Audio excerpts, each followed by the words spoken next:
आरव एक सीधा सच्चा और ईमानदार लड़का था जो अपने गांव में सबकी मदद करता था। उसकी मां बचपन में ही गुजर गई थी और पिता एक मंदिर के पुजारी थे। आरव का मन हमेशा रहस्यों और पुरानी कथाओं की ओर आकर्षित रहता था। एक दिन वह गांव के पास के पुराने डरावने जंगल में गया, जहां एक प्राचीन नाग मंदिर छुपा हुआ था। कहा जाता था कि वहां नागमणि छिपी है और उसकी रक्षा सदियों से एक नागिन कर रही है। जैसे ही आरव मंदिर के गर्भगृह में पहुंचा, उसके सामने प्रकट हुई नागेश्वरी, एक दिव्य सौंदर्य से भरी नागिन। उसकी आंखों में वर्षों का दुख और रहस्य छुपा था। नागेश्वरी ने आरव को देखकर कहा, तू वही है जिसकी प्रतीक्षा मैंने सदियों से की है। वो नागमणि उसकी ओर बढ़ाती है। नागेश्वरी, इस नागमणि की रक्षा अब तू करेगा। तुझ में सच्चाई और साहस है। लेकिन तभी मंदिर के बाहर अंधेरा छा जाता है। कुछ असुर आकृति नागमणि छीनने के लिए आ धमकते हैं। नागेश्वरी उन पर हमला करती है, लेकिन उनकी संख्या ज्यादा होती है। वो घायल हो जाती है। जैसे ही एक राक्षस नागमणि छीनने के लिए उसकी ओर बढ़ता है, तभी आरव तलवार उठाकर सामने आ खड़ा होता है। जब तक मैं जिंदा हूं, ये मणि कोई नहीं छीन सकता। आरव लड़ता है, डरता नहीं, और घायल नागेश्वरी को बचाकर मंदिर के भीतर ले आता है। दोनों मिलकर राक्षसों को परास्त करते हैं। इसके बाद नागेश्वरी उसे देखती है। उसकी आंखों में कृतज्ञता, आश्चर्य और कुछ और भी होता है। तुमने मेरी रक्षा की, अपनी जान पर खेलकर। क्यों? आरव जवाब देता है, पता नहीं, लेकिन तुम्हारी आंखों में कुछ है जो मुझे खींचता है। शायद मैं तुम्हें कभी खोना नहीं चाहता। यहीं से दोनों के बीच कुछ अनकहा जुड़ जाता है। एक इंसान और एक नागिन का प्रेम, जो किसी नियम से बंधा नहीं है, पर नियति की किताब में लिखा है। नागेश्वरी और आरव के बीच अब एक अनकहा प्रेम पनप चुका था, लेकिन दोनों जानते थे उनका यह रिश्ता आसान नहीं होगा। इंसानों और नागों की दुनिया अलग है, और प्रेम के रास्ते में नियमों से भी बड़ी बाधाएं होती हैं। इसी बीच एक दिन नागेश्वरी को नागलोक से संदेश मिलता है। नागलोक संकट में है। तक्षक, नागों का क्रूर राजकुमार, जो नागेश्वरी से वर्षों से प्रेम करता था, अब नागमणि को हथियाना चाहता है ताकि वह नागलोक का सर्वोच्च शासक बन सके। परंतु नागेश्वरी ने नागमणि आरव को सौंप दी थी। यही बात तक्षक के क्रोध की जड़ बन जाती है। नागराज वासुकी की आत्मा ने भविष्यवाणी की थी, जिस दिन नागमणि एक इंसान के पास जाएगी, उस दिन नागलोक पर विनाश के बादल मंडराएंगे। तक्षक इस भविष्यवाणी का सहारा लेकर पूरे नागलोक को भड़का देता है। नागेश्वरी ने नागमणि एक इंसान को दे दी, ये विश्वासघात है। अब मैं नागमणि लेकर ही रहूंगा, चाहे इसके लिए युद्ध ही क्यों न करना पड़े। इधर धरती पर नागेश्वरी बेचैन हो जाती है। आरव को सब बताती है। आरव, तो नागलोक अब मुझे दुश्मन मानता है? नागेश्वरी, नहीं, वो तुम्हें खतरा मानता है, पर मुझे नहीं लगता कि तुम इस संकट के कारण हो। मुझे लगता है तुम ही इस संकट का समाधान हो। अब आरव के सामने दो रास्ते हैं। 1, नागमणि वापस करके नागलोक से संकट टालना। 2, या नागमणि की शक्ति को समझकर तक्षक का सामना करना। पर क्या एक इंसान नागों की सेना से लड़ पाएगा?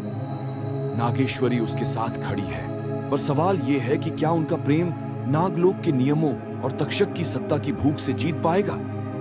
तक्षक की चाल से नागलोक में उथल-पुथल मच चुकी थी। नागेश्वरी और आरव दोनों अब धरती और नागलोक के बीच फंस चुके थे। लेकिन एक रात, जब चारों तरफ सन्नाटा था, आरव को एक सपना आता है। सपने में एक बूढ़ा साधु प्रकट होता है, जिसकी आंखों से आग निकल रही होती है। साधु बोलता है, आरव, तुझे नागमणि सिर्फ रक्षण के लिए नहीं मिली। ये मणि एक प्राचीन रहस्य की कुंजी है। इस मणि की असली शक्ति अभी किसी ने देखी नहीं, और अगर वो शक्ति तक्षक के हाथ लग गई तो सिर्फ नागलोक ही नहीं, पूरी पृथ्वी राख हो जाएगी। आरव चौंक कर उठता है।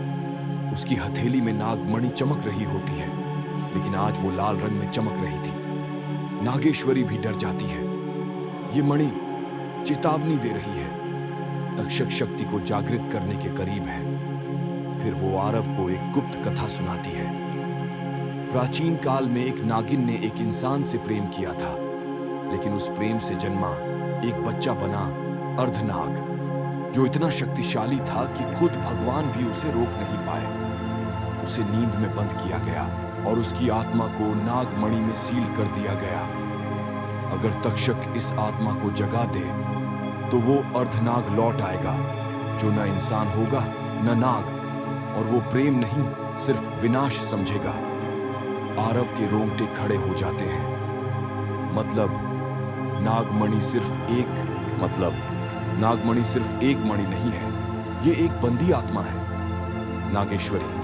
हाँ, और वो आत्मा अब तेरे भीतर बात करने लगी है, इसीलिए तुझे सपने आ रहे हैं। अब कहानी का लेवल बदल चुका है। अब आरव को सिर्फ नागमणि की रक्षा नहीं करनी, उसे तय करना है कि वो उस आत्मा को जगाए ताकि तक्षक को हराया जा सके या उस शक्ति को हमेशा के लिए सील कर दे, भले ही इसके लिए उसे खुद को कुर्बान करना पड़े। अंधेरी रात थी, चारों ओर सन्नाटा पसरा था। आरव और नागेश्वरी जंगल के पुराने गुफा में छुपे हुए थे, जहां नागमणि को अस्थायी रूप से सुरक्षित रखा गया था। तभी जमीन कांपने लगती है, धड़ धड़ धड़, पेड़ों की जड़ें फटने लगती हैं और गुफा के बाहर अचानक एक भारी आवाज गूंजती है, नागेश्वरी। नागेश्वरी कांप जाती है। ये तक्षक है। गुफा के दरवाजे फट जाते हैं और सामने खड़ा होता है तक्षक, 8 फीट लंबा, सुनहरे कांटों वाला विशाल नागमानव। उसकी आंखों में जलती नफरत और हाथ में एक त्रिशूल। तक्षक, तूने मुझे छोड़ा एक इंसान के लिए, वो भी नागमणि सहित। आज न वो बचेगा न तू। आरव सामने आ जाता है। अगर प्रेम गुनाह है तो हाँ, हमने किया है, लेकिन नागमणि को तुझ जैसे लालची के हाथ नहीं लगने दूंगा। तक्षक क्रोधित होकर आग उगलता है। तभी नागमणि की रोशनी तेज होने लगती है और अचानक आरव की आंखें नीली हो जाती हैं और उसके हाथ खुद ब खुद ऊपर उठते हैं। एक गूंजती हुई आवाज उसके भीतर से आती है, मैं वो हूं जिसे युगों से सुलाया गया था। तुमने मुझे छेड़ा है, अब तुम सब भुगतो। नागेश्वरी हैरान हो जाती है। नहीं, ये आत्मा जाग गई, लेकिन ये आरव नहीं बोल रहा, ये तो अर्धनाग है। तक्षक पीछे हटता है, डर उसके चेहरे पर साफ होता है। ये असंभव है, ये शक्ति। गुफा के अंदर आरव के शरीर में अर्धनाग की आत्मा पूरी तरह जाग चुकी थी। उसकी आंखों से नीली आग निकल रही थी और तक्षक को बस एक ही चीज दिख रही थी, प्रलय। तक्षक चिल्लाया, अब तू और मैं, बस एक बचेगा। लेकिन तभी नागेश्वरी सामने आ जाती है। वो आरव की आंखों में देखती है और धीरे से उसका हाथ पकड़ती है। आरव, मुझे देखो, हम कोई श्राप नहीं है, हम वो हैं जिन्हें खुद किस्मत ने चुना है। आरव कांपने लगता है। भीतर की आत्मा गुस्से से झुंझला रही थी, लेकिन नागेश्वरी का स्पर्श, उसका प्रेम, एक एक कर आरव के अंदर की आग को शांत कर रहा था। मैं तेरे साथ हूं, चाहे पूरी दुनिया खिलाफ हो जाए। तू लड़ सकता है इस अंधेरे से, क्योंकि तू सिर्फ अर्धनाग नहीं, तू मेरा आरव भी है। तभी नागमणि अपने आप आरव की छाती पर चमकने लगती है और एक तेज रोशनी के साथ अर्धनाग की आत्मा आरव के प्रेम के सामने झुक जाती है। आरव की आंखों से आंसू बहते हैं। मैं वापस आ गया नागेश्वरी। तक्षक पीछे हटता है और गुस्से में नागमणि हथियाने की कोशिश करता है, लेकिन अब आरव और नागेश्वरी एक साथ मिलकर तक्षक का सामना करते हैं। एक जबरदस्त जादुई युद्ध होता है और आखिरकार तक्षक परास्त होकर नागलोक से भाग जाता है।